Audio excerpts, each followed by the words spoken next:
Preguntas sobre los nuevos cambios de inmigración, para ayuda con residencia permanente, ciudadanía, deportación, asilo o cualquier otro asunto inmigratorio. La Voz del Inmigrante con el abogado Henry Lim, comenzando ahora. Hola amigos, ¿qué tal? Bienvenidos a La Voz del Inmigrante. Yo soy el abogado Henry Lim, abogado de inmigración aquí en la Florida Central con oficinas en Orlando y en Kissimmee.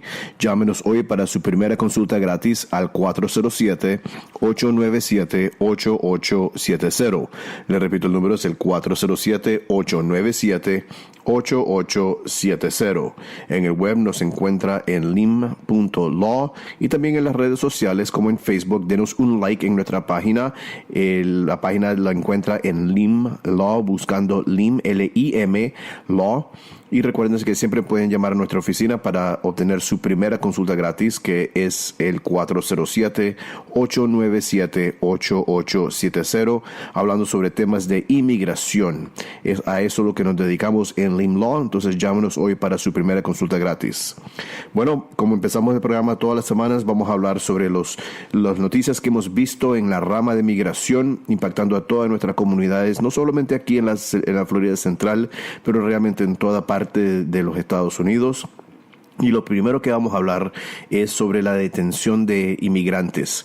El mes pasado vimos que se le ha subido por el 80% el porcentaje de gente detenida por inmigración. Estamos hablando de 16,000 personas detenidas en un solo mes. Más de 16,000. Es algo que está impactando a todas nuestras comunidades y algo bastante feo que está pasando, pero sí está pasando. Entonces tomen esos números en cuenta, porque estos temas son serios. Esto no es asunto de voy a contratarme con un paralegal, un notario, tal y tal, que llena formularios. Esto es asunto verdadero, es un asunto de, en muchos casos, vida y muerte. Hay que tener mucho cuidado y buscar un abogado con experiencia para los temas de inmigración. Entonces es algo de que vimos en las noticias. ¿Qué más vimos en las noticias esta semana con respecto a inmigración? Vimos un caso bastante bueno, en el sentido de que inmigración no quería reabrir un caso de deportación. La Junta de Apelación que queda en Virginia tampoco quiso accederse a reabrir un caso de deportación cuando había nueva información disponible, y se apeló a la Corte Federal. Y en la Corte Federal el juez dijo: nosotros no estamos aquí para simplemente cumplir con los deseos de inmigración.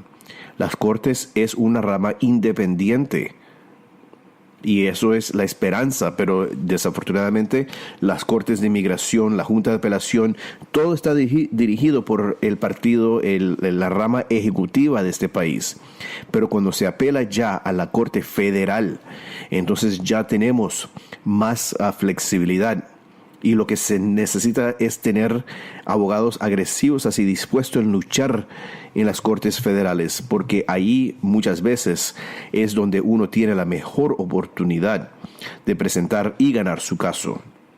Y entonces este caso de deportación fue reabierto por una corte federal. Nosotros vemos casos de Corte Federal más que todo cuando estamos hablando sobre que inmigración no ha tomado una decisión sobre un caso en tiempo adecuado, particularmente en ciudadanía, porque la ley exige de que la inmigración tome una decisión sobre un caso de ciudadanía a 4 meses, 120 días después de la entrevista. Y cuando no tomen una decisión, entonces ya nosotros tenemos una arma legal disponible, y esa es apelar en una corte federal para presionar y realmente obtener justicia sobre su caso. Usted pagó $700 y pico para aplicar para la ciudadanía, y ahora inmigración no quiere tomar una decisión, aunque ha tenido y se ha aguantado con el caso por más de 4 meses. Entonces yo entiendo que la gente dice: bueno, ¿qué es lo que vamos a hacer aquí? ¿Por qué es que tengo que hacer una demanda? La razón es porque eso es lo que el sistema legal nos permite. Esto es lo que el sistema legal se ha formado de esta forma para poder tener alivio cuando hay este tipo de asunto en contra de uno. Lo utilizamos las cortes para su favor.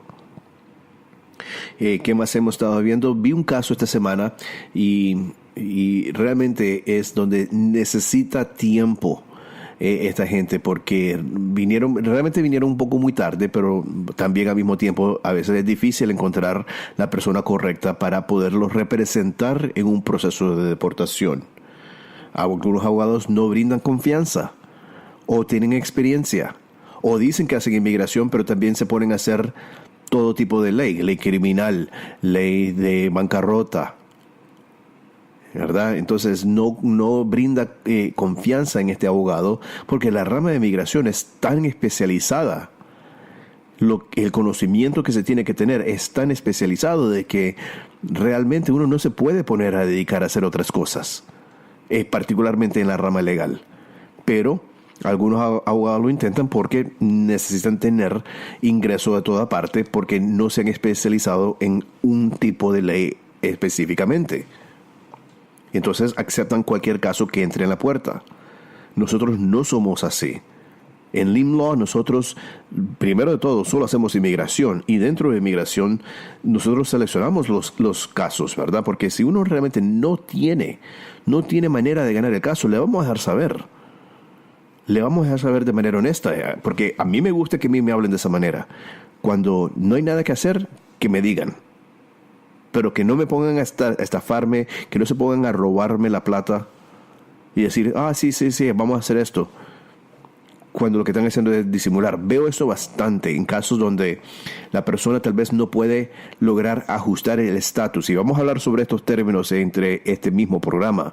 Pero lo que en términos básicos, que no logra la residencia adentro de los Estados Unidos. Y la única manera que logra la residencia es saliendo de los Estados Unidos. Pero al salir va a tener un castigo de 10 años. ¿Verdad? Entonces, la gente se pone a hacer la primera parte de este tipo de solicitud sin explicarle al cliente bien que realmente no se va a hacer nada aunque el caso sea aprobado, porque no va a lograr la residencia. La residencia es un baile de 2 pasos. El primer paso es el ciudadano americano o residente pidiendo al familiar. El segundo paso es el inmigrante pidiendo su residencia basado en la aprobación que hizo el ciudadano americano. Y a veces ese segundo paso no se puede hacer aquí. Y si lo tengo que hacer allá, afuera de los Estados Unidos, bueno, eso me lleva un castigo de 10 años en muchos casos. Pero si no me ponen a explicar eso, ¿cómo voy a saber? Y eso es lo que vemos bastante. Y a mí me da rabia eso. Me da rabia porque veo mucha gente estafada.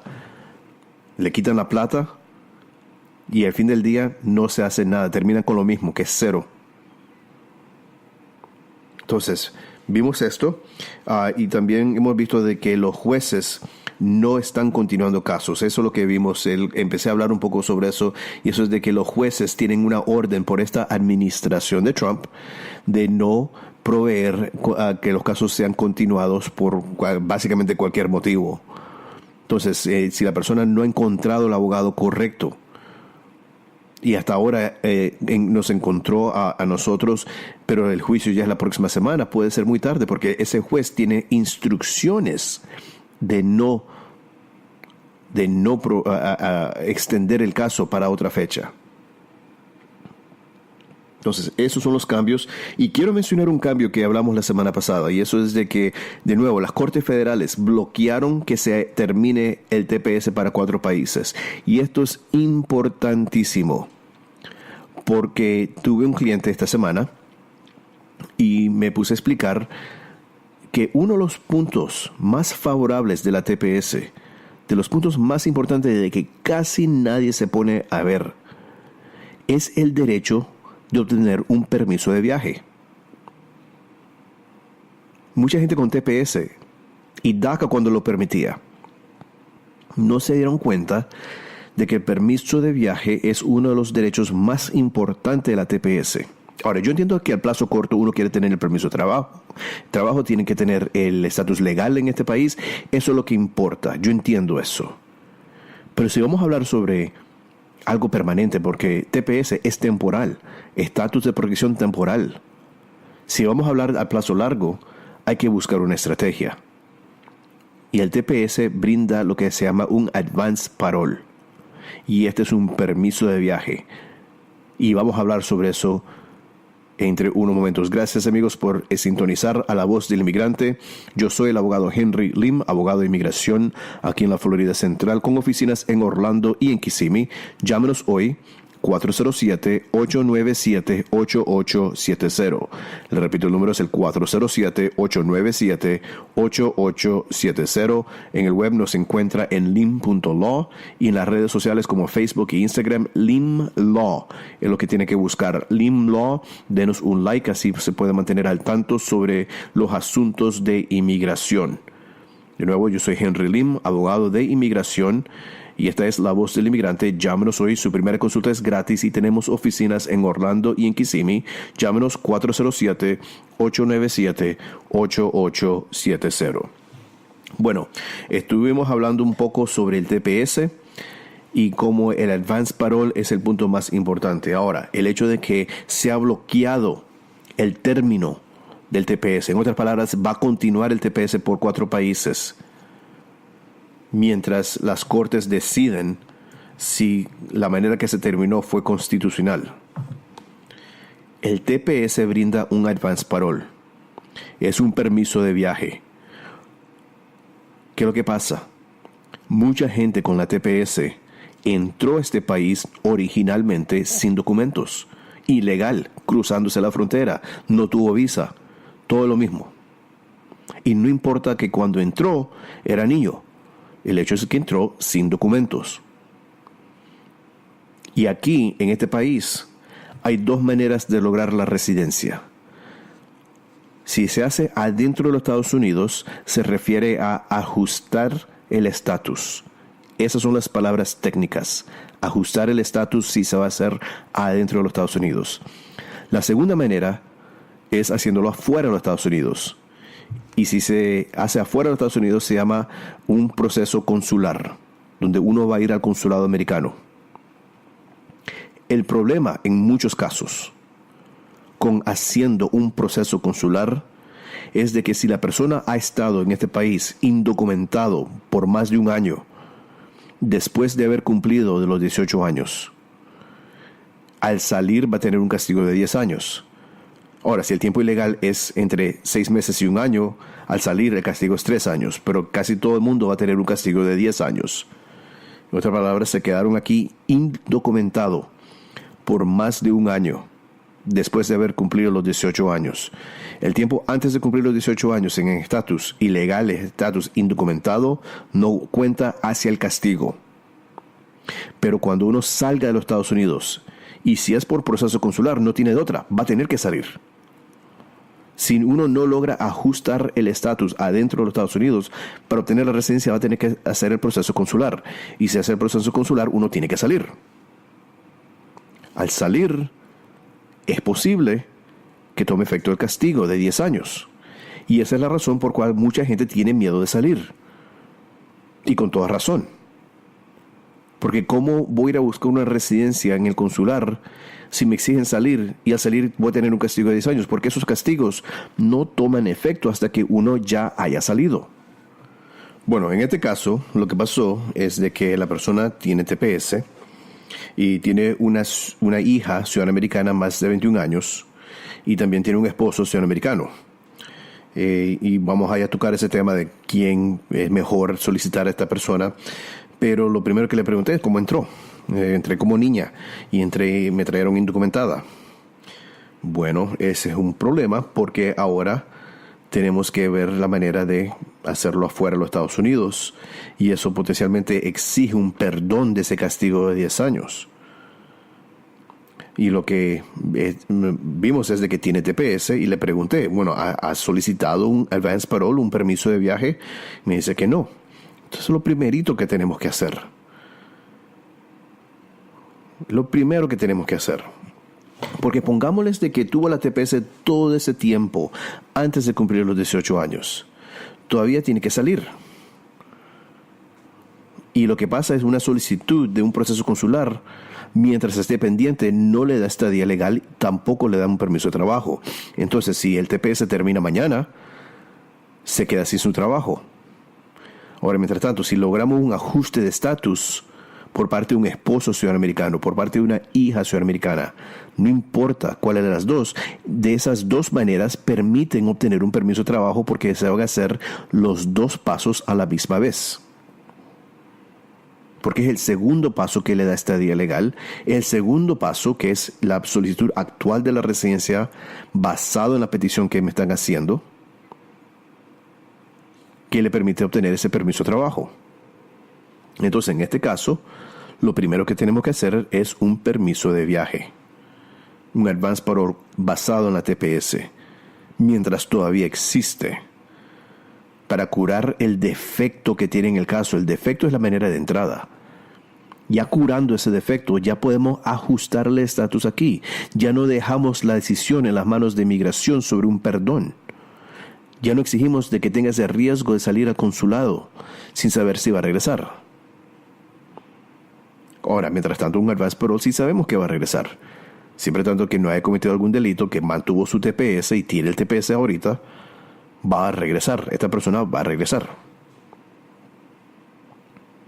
Entonces, en este caso, eso es lo que pasó. Ahora, la pregunta es, ¿quién de las dos me conviene que me pida? Bueno, si estamos hablando sobre un ajuste de estatus, realmente no importa. No importa porque los dos son lo que se llama familiar inmediato. No hay una espera de visa. Y de las dos maneras permiten aplicar la segunda parte también a la misma vez, que es el ajuste de estatus. Y con eso aplicamos para un permiso de trabajo. Una solicitud de un hijo ciudadano americano mayor de 21 años es lo mismo como si estuviera casado con un ciudadano americano. Eso es la ley. Ahora, lo que no conocen, lo que se ponen a hacer este trámite sin conocer, cuando le venga una solicitud por un hermano ciudadano americano, va a decir, yo le hice los dos formularios a la misma vez, se lo voy a hacer a este también. Pero la ley es diferente para un hermano. La ley es diferente cuando uno es residente y no ciudadano americano. La ley es diferente cuando el hijo no ha cumplido los 21 años, porque no hay manera que un hijo menor de edad pida a sus padres, aunque ya pronto va a cumplir los 21. Hay que tener el conocimiento de la ley para poder representar a las personas de la manera correcta sin estafarlos. Pero gente se piensa en lo vivo y se ponen a hacer estos trámites sin tener ningún conocimiento sobre la ley de inmigración. Un buen ejemplo es que he visto bastante últimamente es los paralegales que se ponen a hacer las solicitudes de asilo. Y lo que están haciendo más que todo es una traducción de un borrador que traiga el cliente. Y están cobrando, y esto es lo que a mí me da una rabia, están cobrando lo que básicamente un abogado cobraría. Un abogado que con experiencia, un abogado que sí sabe la ley de asilo, porque la historia tiene que incluir los parámetros de la ley del asilo adentro de la historia. No es simplemente un borrador de lo que le pasó. Tiene que haber un conocimiento de conceptos legales. Por ejemplo, uno sabe de que tiene que comprobar de que ha sido perseguido. Bueno, ¿qué quiere decir ser perseguido? Este es el tipo de asunto de que yo veo y cuando le pregunto, bueno, ¿cuánto le pagó? Y me dicen los precios que le están pagando a estos paralegales notarios. Para, más que todo, es una traducción lo que están haciendo. Y cuando vemos aquí, la historia es basura. Porque no tiene los elementos de la ley de asilo. Y da lástima, porque en algunos de estos casos se pueden ganar. Da lástima, lo barato sale caro. Y en este caso, es caro de cualquier manera lo que se le están pagando a estos paralegales para hacer el trabajo de un abogado. Tengan cuidado, estamos hablando de su futuro. Hoy le tuve que dar el consejo a una persona de que busque Canadá, porque en los Estados Unidos ya se le acabaron las opciones, porque no tuvieron asesoría legal. Amigos, está sintonizado La Voz del Inmigrante. Yo soy el abogado Henry Lim, abogado de inmigración aquí en la Florida Central, con oficinas en Orlando y en Kissimmee. Llámenos hoy al 407-897-8870. Le repito, el número es el 407-897-8870. En el web está toda nuestra información, es lim.law, lim, L-I-M. Así también nos puede buscar en Facebook, Lim Law. Y así se puede mantener al tanto sobre todo lo que está pasando sobre asuntos de inmigración. La primera consulta es gratis, con oficinas en Orlando o en Kissimmee. Llámenos hoy, 407-897-8870. Bueno, amigos, en este último segmento del programa vamos a tomar algunas preguntas que hemos estado recibiendo de diferentes personas, y en algunas de estas preguntas las hemos recibido varias veces de diferentes personas. Entonces, la primera es: estoy viajando con mi visa de turista, y ¿por qué es de que inmigración quizás quiera ver mi teléfono? Y esto pasa bastante.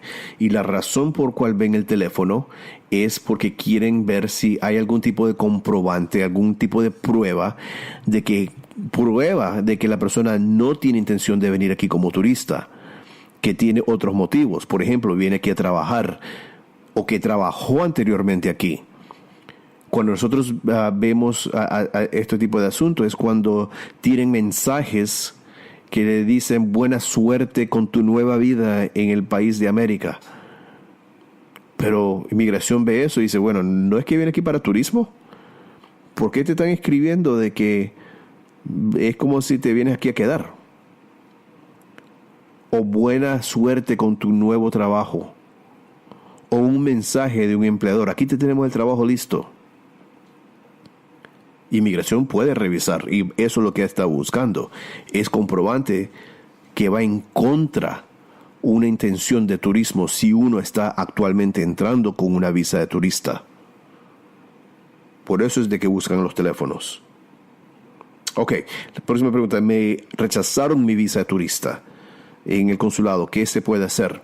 Bueno, depende de la razón. La razón más típica que rechazan las visas de turista es porque no se pudo comprobar de que la persona tiene intención de regresarse a su país.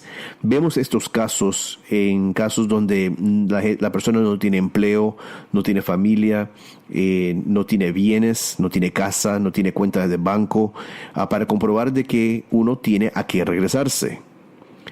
Lo más que uno puede comprobar de una vida establecida que vale la pena regresarse es lo que va a buscar el consulado, y eso es lo que uno tiene que buscar, cómo armar su caso para esto. Ahora, hay casos donde la gente se presenta con todos estos comprobantes y todavía le rechazan la visa turista, y ahí tenemos que estudiar a ver si se le puede contactar al consulado directamente para determinar qué es lo que se puede hacer. Tal vez involucrar a un congresista para que nos ayude en examinar por qué es de que le están rechazando esta visa turista.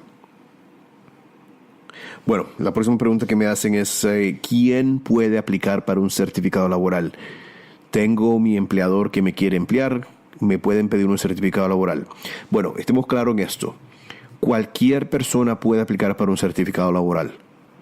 Eso no es decir de que todo el mundo lo debería hacer. Pero no es de que algunas posiciones se puede y otras no. Lo que tiene que ver es con estrategia. Si la posición normalmente exige algún tipo de entrenamiento, algún tipo de educación, título universitario, eso es lo preferible, porque primero de todo cae bajo la categoría de lo que se llama skilled worker, que es empleado con algún tipo de conocimiento, entrenamiento. Lo segundo es de que exigiendo un título universitario, que normalmente se tiene que exigir en la posición, no se puede inventar que se necesita un título de contabilidad para cocinar hamburguesas, se tiene que justificar, pero ya exigiendo un título universitario es la manera que uno puede legalmente descalificar a aplicantes, y vamos a tener que comprobar, porque para obtener el certificado laboral se tiene que comprobar de que no hay algún americano capaz o dispuesto a hacer el trabajo en esa área. Y entonces las posiciones donde normalmente se exige título universitario, experiencia, es lo que vale. Ahora, también puede ser trabajo que no exige este tipo de trabajo, pero también es trabajo que nadie quiere hacer. Ejemplo, la gente que anda recogiendo naranjas, recogiendo fresas, ese tipo de asunto, tal vez puede tener mérito si el empleador actualmente no ha encontrado americano para hacer ese trabajo. Es posible la residencia con un certificado laboral. Entonces, cualquier persona puede ser elegible, pero no quiere decir de que todo el mundo lo debería hacer. Es importante conversar con su abogado para determinar si esta es la estrategia para usted.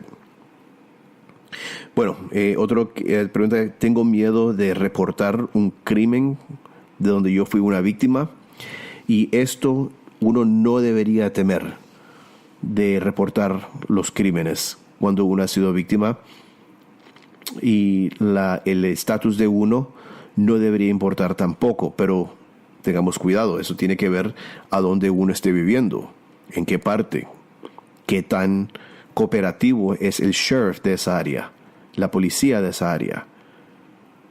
Afortunadamente en Orlando sí tenemos buenas pólizas cuando tiene que ver con gente reportando crímenes, porque prestan servicios, prestan ayuda cuando estamos hablando sobre la visa U, para que la gente no tenga miedo de hablar. Si tiene dudas, entonces consulte con su abogado, pero es algo donde uno no debería temer reportar ser víctima de crímenes. Y la razón es porque así se puede prevenir de que otras personas sean víctimas, y también pueden terminar en una visa U para usted y su familia. Bueno, otras preguntas que me hacen es, ¿usted puede hablar en mi iglesia? Queremos reunirnos para saber qué es lo que está pasando con inmigración. Y por supuesto, yo hablo en iglesias, hablo en diferentes lugares todo el tiempo hablando sobre el tema de inmigración. Entonces, si está interesado, no tenga pena, llámenos, venga a verme, y yo con mucho gusto podemos poner algo juntarnos juntos para informar a la comunidad sobre qué es lo que está pasando con los asuntos de inmigración. Y actualmente, el 25 de octubre, voy a estar hablando en Prospera, que queda en el National Entrepreneur Center, en el Fashion Square Mall. Ahí voy a estar hablando a las 1 de la tarde, el 25 de octubre, hablando sobre visas de inversionistas y visas de negocios, para aquellos de que están interesados a inmigrar, para ellos o tal vez algunas amistades o gente con quien hacen negocios. El 25 de octubre en Prospera, en National Entrepreneur Center, que queda en el Fashion Square Mall, a la 1 de la tarde. Bueno, amigos, este es todo el tiempo que tenemos. Muchas gracias por sintonizar a La Voz del Inmigrante. Yo soy el abogado Henry Lim, abogado de inmigración en la Florida Central, con oficinas en Orlando y en Kissimmee. Llámenos hoy al 407-897-8870. La primera consulta es gratis en Orlando o en Kissimmee, 407-897-8870. Muchas gracias, amigos. Preguntas sobre los nuevos cambios de inmigración, para ayuda con residencia permanente, ciudadanía, deportación, asilo o cualquier otro asunto migratorio. Sintoniza La Voz del Inmigrante con el abogado Henry Lim, este y todos los sábados de 7:30 a 8 de la mañana por 98.1 Salsa y más.